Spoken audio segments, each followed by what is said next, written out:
Bigla akong natawa. Thank you po. Always po, always. Yun lang po. Nagpapasalamat din ako sa mga tao na sumuporta sa lahat-lahat po. Tuldukan na po natin po. Mag-move po na po tayo. Magbuhay na po tayo ng panibagong chapter ng buhay natin. Tama na po. Both side po. Tigilan na po natin. Alam, may mga pinagsamahan po tayo lahat dito. Minsan na po tayo nagkakausap. Sana po, isipin po natin yun. Okay. Huwag po tayo tumingin sa mga pangit.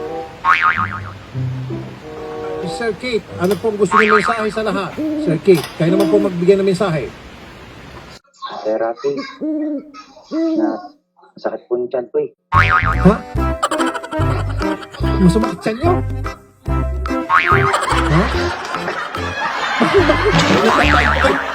Doon sa sinabi ni Ma'am June.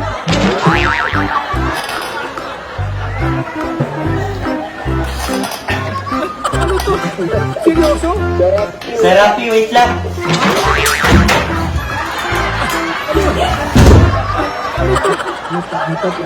Napunta siya. Narinig siya. Baka. Baka may mga sinabi si Ma'am June na hindi. Baka na.